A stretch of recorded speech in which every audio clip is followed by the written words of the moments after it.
casting doubt that former SSL employee Jean Panton acted alone in what has become one of the largest financial scandals in Jamaica's history. As Sandy Williams reports, Mr. Patterson raised the issue at the People's National Party's Outreach Commission's Region 3 seminar at Summit House in Kingston yesterday.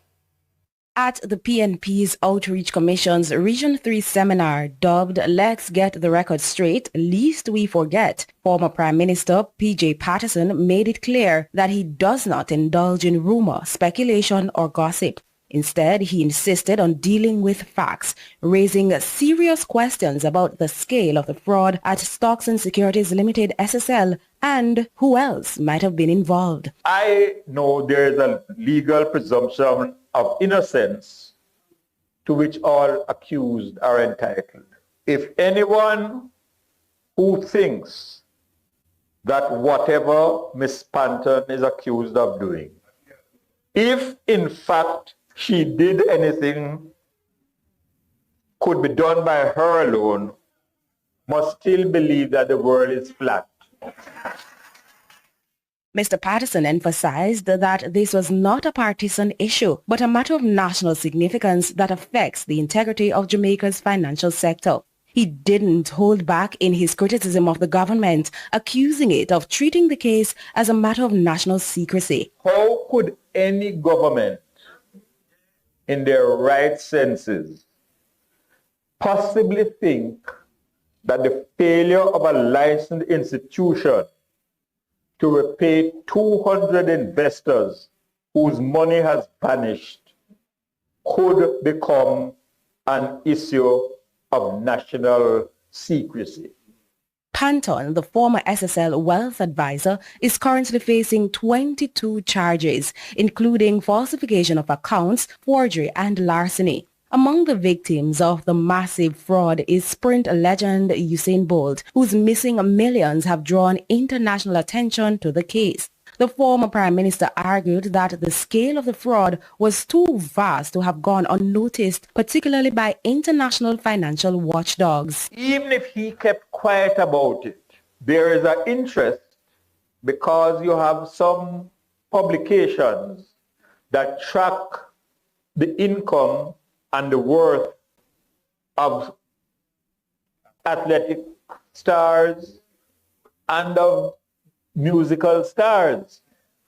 So they have been following the story. And when they see a sudden dip in their account, they're going to take notice of it. Sandy Williams, TVJ News. Meanwhile, the opposition is blasting the government over the unapproved land clearing near Fort Rocky. Spokesperson on the environment, Senator Sophia Fraser-Binns, says the ministry acted like a law unto itself. And so for this breach to be taken place by a government body, it is particularly disturbing, and the opposition is quite alarmed about it. What is also disturbing is that not only is it taking place by a ministry of government, but it is taking place without the proper procedures being adhered to. We understand, and this is confirmed by the release sent by the KZNC, that permission was not granted. We also understand from NEPA NRC that permission was also not granted. And therefore, it really gives the impression that the ministry is acting on its own like a law unto itself. It is most regrettable. To news now on the campaign trail. JLP members and supporters are now throwing their support behind Delroy Williams to become the party's standard bearer in central Clarendon. The development follows some uncertainty over the last few days. The details in this report from Dwayne Anderson. Drinking, singing and all manner of merrymaking by JLP supporters in central Clarendon on Thursday evening. The occasion to welcome Delroy Williams, the man they now affectionately call Fedder. But this situation has been anything but a light matter. In fact, just hours into the meeting in Maypen on Thursday, police intervened.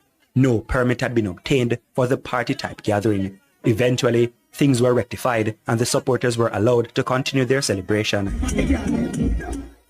But the security concern was not the only factor that nearly halted this meeting. Just a day earlier, uncertainty in the party's ranks in central Clarendon. A letter bearing the signature of 60 business people from Clarendon expressing discontent with the selection process that went in favor of Delroy Williams over Joel Williams. The letter was made out to the General Secretary of the JLP, Dr. Horace Chang. One of the businessmen spoke with our news center. He explained their position was stated in this letter from February. The letter was written and we agreed that what was in the letter was consistent with what the mayor had to say and the conditions under which it was said. So I was one who signed. I was one of those who signed the letter. I think there's no problem with that. But it appears at least the JLP's executive and supporters are now rallying behind Delroy Williams to take the reins long held by Mike Henry in central Clarendon.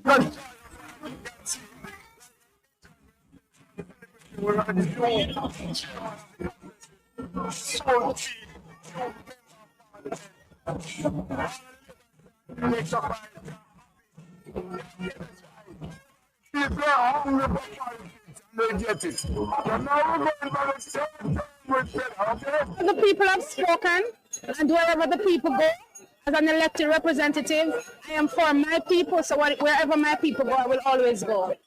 In fact, this is what Joel Williams, the mayor of Maypen and now replaced candidate, had to say when our news team spoke to him about the situation on Wednesday. The party have taken their decision, and it's the party decision, and I am the representative of the people. I continue to serve the people. The people is who matters most to me. Carla Watt is expected to contest the general election in central Clarendon on the PNP's ticket. Dwayne Anderson, TVJ News.